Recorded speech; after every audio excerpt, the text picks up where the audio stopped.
Bom, agora a gente vai falar um pouquinho mais sobre a sintaxe do template, né? E como a gente vai fazer isso. Primeiro a gente vai mostrar programaticamente, depois a gente faz um exemplo maior e etc. também, com os dados, quando a gente for trabalhar com visões também. Então, primeiro a gente vai fazer como imprime variáveis. Então, a gente já mostrou até um exemplo muito similar a esse, né? Então, se você quiser imprimir uma variável nome, você abre chaves e fecha chaves e coloca o nome da variável aqui. Simplesmente isso. Então, é uma forma bem fácil de imprimir variáveis dentro do teu HTML. Outra coisa que você pode fazer é criar uma variável um pouquinho maior. Esse daqui é um exemplo maior, aqui é um exemplo para a gente poder fazer no Jupyter, que a gente tem que usar, se por exemplo, eu quero uma variável que é uma variável composta, né? Uma variável que tem um dicionário, dentro do dicionário você tem um dicionário de cliente, né? Com um nome, um endereço e um vetor de telefones, né? E como que eu faço isso? Como que eu consigo fazer esse template, imprimir, por exemplo, o nome do cliente e o primeiro telefone? Eu uso o nome da variável. Por exemplo, aqui meu nome, dados página, eu tenho uma variável que chama cliente. Essa que é a ideia dela. Então, eu tenho nesse dados página, eu tenho uma variável que chama cliente, e dentro da variável que eu tenho cliente, que é um dicionário, tem esse cliente aqui, que tem de nome Alice, o endereço tal e os telefones tal. Eu podia ter um vetor também de clientes, mas aqui é só um cliente, por exemplo. Então, aqui, olá, cliente.nome, telefones, posição 0. Então, eu sempre uso o ponto para referenciar tanto o nome quanto uma posição no vetor. A ideia é que seja uma sintaxe mais simples, com pouca diferença para fazer cada coisa. Por isso que ele ficou tão simplificado assim, né? Então, por exemplo, você vai fazer, eu vou fazer aqui embaixo, logo abaixo. Então, aqui eu fiz o template, tá? Vou fazer até separado aqui, né? Então, aqui eu criei meu template, aqui são os dados da página. Então, aqui eu rodei o meu template. Aqui eu posso já colocar, vou deixar esses dados aqui embaixo, que tem mais sentido, né? Esse daqui é o template. E esse daqui são os dados.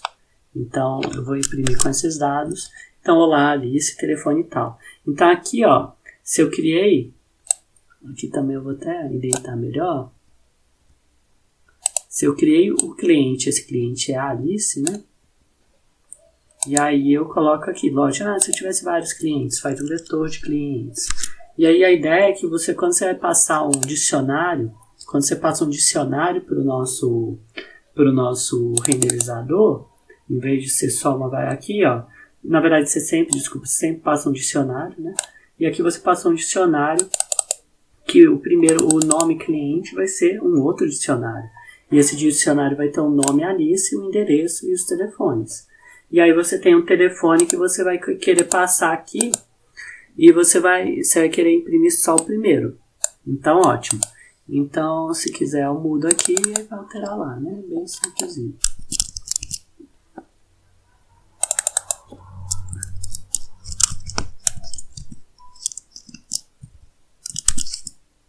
Aí o Bob está aqui. Aí, por exemplo, vamos supor que eu não tenho telefones. Então, eu não tenho a posição 0. Vai dar erro? Não, não dá erro. Ele só não omite o telefone. Então, é uma forma bem simples de fazer e até... Às vezes pode até... O grande problema disso, né, que pode dar erros silenciosos, né? Por exemplo, minha variável é telefones e aí eu coloco telefone só. E aí não vai dar erro nenhum. E aí, às vezes, eu posso ficar perdido. Então, é importante vocês perceberem isso também. A sintaxe do template também, a gente tem as condicionais, né? Então, você pode pôr uma condicional se, por exemplo, você tem uma lista, mas assim, eu quero avisar, se você tiver uma lista aqui, por exemplo, você tem esse template aqui, e aqui você tem, sei lá, uma lista de algo, né? Tipo, por exemplo, lista de atletas. Então, você tem essa lista de atletas. Você quer saber se a lista está vazia? Como que eu faço? Eu posso fazer um if athlete list. Se ela tiver com pelo menos valor, ele vai ser verdadeiro. E aí eu imprimo, por exemplo, o tamanho. Esse tag aqui, ó, Esse daqui é para você pegar o tamanho da lista. Tem vários outros tags e filtros. Então essas tags aqui é justamente para você poder fazer alguma coisa com esse atleta. E aqui, por exemplo, você pode navegar também. Aqui eu estou fazendo um item de lista, que aí você está navegando nos atletas, exibindo todos os atletas. Caso está vazio, então eu vou exibir não há atletas cadastrados. Então tem isso também. Então você pode tanto exibir que não tem, ou você fazer os cadastrados. Aqui tem uma referência maior sobre como manipular, fazer essas tags e filtros no template. Então se vocês quiserem acessar, tem muito mais coisa para se divertir nos templates. E é uma sintaxe bem simples mesmo, que você pode usar. Tanto um for, tanto if e variáveis que você vai fazer. Se você quer fazer mais coisas, você faz dentro da view e entrega. Então essa que é a ideia. Por exemplo, você pode esconder um dado fazendo comentário, que é essa tag aqui, ó. Então tem várias coisas, a gente vai falar sobre Circle Token. Cycle é, por exemplo, bem interessante também se você tem um TR. E aí você quer mudar a classe de row 1 para o row 2. Aí o cycle vai repetir primeiro para o row 1, depois o row 2. Row 1, row 2. Então tem várias tags interessantes e filtros, né, que você pode usar livremente. Então lembrando, né, isso daqui é um for, isso daqui é o if, e a gente tem essa manipulação de variáveis. E olha só, aqui eu acessei o atleta, né, na posição para cada atleta que tem. Se você quer navegar em vários atletas e etc. Então você pode navegar. Se você tivesse aqui, se tivesse dentro do cliente, por exemplo, cliente.telefone, e aí você tem que fazer um for cliente.telefone para você navegar. E aqui mais uma coisinha interessante.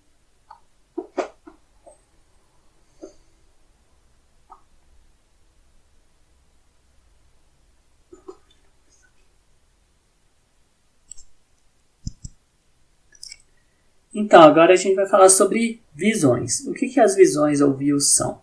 Elas são responsáveis para processar a requisição, como eu mesmo disse para vocês. Então, mesmo quando a gente tinha um template, a gente não tinha nada, a gente tinha que criar uma visão do template para ser uma visão para renderizar o template. Então, ela que vai ser responsável de tratar a requisição e respondê-la. E para responder, ela pode, se necessário, acessar o banco de dados, inserir, consultar, atualizar e remover instância, ou renderizar um template. Então ela pode fazer várias coisas da visão. Então agora a gente vai mostrar como funciona uma visão e criar uma visão. A visão a gente cria naquele arquivo lá, né? Eu vou copiar e colar o texto aqui para você entender o que é essa revisão. Geralmente tem várias formas de criar visão, tem forma usando classe, tem forma usando função. A gente vai mostrar aqui a forma usando a classe, porque ela é bastante útil, vocês vão ver por que nas práticas. Aqui, deixa eu entrar no atom certo. Aqui, ó, a gente vai entrar aqui, ó. Aqui a gente vai ir no nosso app projeto e aqui nas nossas views. Nas nossas views a gente vai criar a nossa primeira visãozita. A nossa visão vai ser o quê? O get é porque, lembrando, quem não conhece um monte de requisições, você tem o get e o post, né? Então, quando você vai fazer uma requisição e a requisição vai se receber por get, ele vai fazer isso. Então, o que você vai fazer quando você receber o get? Você vai receber o request, é o objeto que vai receber a requisição, é sempre essa assinatura, você sempre espera 2 elementos. Às vezes tem mais também, que a gente vai ver quando precisar de parâmetros, a gente vai falar mais à frente. E aqui você vai ter, por exemplo, aqui eu fiz uma coisa boba, né? Que aqui eu poderia pegar do banco de dados, mas por enquanto não vamos pensar em banco de dados não. Vamos pegar essa lista de dicionários, né? Que é tipo uma lista de dicionário com título e texto. E aí eu passei aqui, né? Esses daqui são meus dados. Esse daqui é os meus dados do meu template que eu vou querer renderizar. Então, minha lista de itens. E aqui é o meu home.html. E aí, meu home.html eu peço para ele renderizar essa lista de itens. Ótimo. Aí, o que eu vou fazer no meu template? Vamos lá no meu template. No meu template, eu vou fazer justamente o for para renderizar essa lista de itens. Então, como que eu vou fazer isso? Copiando e colando é mais fácil, né, gente? E aqui vamos lá no meu home. O bom que eu já tenho um home aqui, eu posso já usar ele mesmo. No meu home, o que eu vou fazer com ele? Eu vou renderizar essa lista de itens.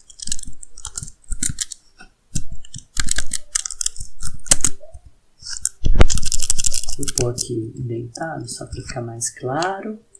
Melhorar a indentação disso, porque antes a gente deixa assim, porque não cabe no slide, mas aqui a gente já pode fazer. Na verdade, olha só, lista itens é o meu nome, né? O nome que eu dei exatamente na minha visão, olha só.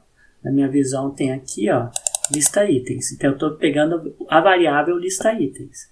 Então a minha variável lista item está aqui. Eu peguei a variável lista item, peguei cada item do meu lista, para cada item do meu lista item, eu vou imprimir numa lista o título dela, o título, um negrito e depois 2 pontos e vou escrever o texto. Então é exatamente isso que eu estou fazendo. Então deixa eu mostrar aqui na view, vocês vão ver que olha só, cada lista de item, né, que eu coloquei aqui, vai ter meu título e vai ter meu texto. Vai ter título e texto. Então a gente não está usando classe nem nada, que também é um dicionário que a gente vai cuspir. E aí a gente vai ver aqui para a gente poder renderizar exatamente título e texto. E se não tiver nenhum item, não há sobre ainda. Isso aí foi só um teste bem bobão. Vamos supor, se eu estivesse pegando um banco de dados, poderia imprimir não há sobre se não tivesse nenhuma lista. Vamos. Agora falta mais uma coisinha, né? Depois do processamento da requisição, eu tenho que alterar o meu URLs, porque quando eu vou querer fazer, quando eu quiser fazer isso, eu vou ter que renderizar meu home. Então tem que renderizar meu home. Então tem que ir lá no meu URLs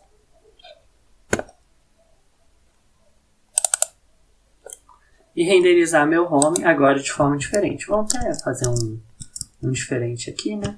Lembrando, o nome vai ser home mesmo, então não vou mudar, eu vou mudar só a configuração dele, que o meu home vai ser renderizando meu home. Outra coisa importante, eu tenho que dar um import no meu app projeto. Então, from app projeto, dentro do meu app projeto, eu tenho que dar um import da minha view, né? Ponto .views, import minha view home, porque a minha view home está dentro do app projeto e views. Então, eu dou um import nela aqui. Senão eu não ia conseguir achar e ia dar erro. Então é um erro muito comum você não fazer isso aqui, e aí ele vai reclamar que não achou a visão home, né? Então aqui, se você fizer isso aqui, ó, muitos erros, olha só, muitos erros, eles vão aparecer aqui. Então por isso que acaba deu connection refused, e aqui que vai aparecer o erro. Então é interessante vocês verem isso, né? Que é importante vocês verem os erros.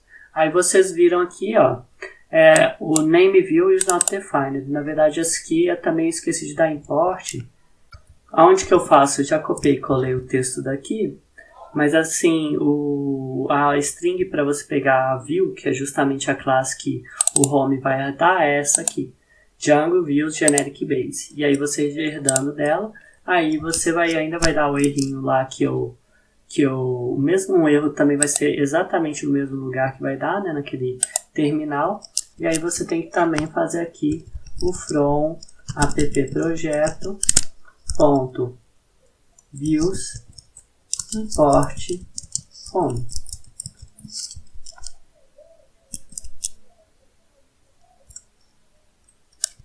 Aí eu não sei se eu vou precisar de iniciar o servidor de novo.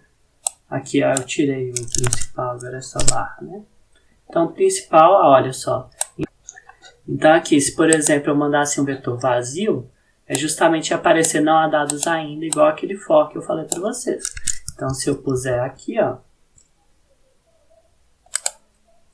aí vai aparecer não há sobre ainda. Por quê? Porque é justamente esse for que eu fiz aqui, né? Que aí eu coloquei aqui que se a minha lista que eu estiver navegando estiver vazia, vai aparecer não há sobre ainda. Então é assim que eu renderizo dados que eu trouxe da minha view. Então é essa forma mais ou menos bonitinha. A gente ainda não mexeu com o modelo, só para vocês verem como funciona antes, para depois a gente entrar mais no modelo.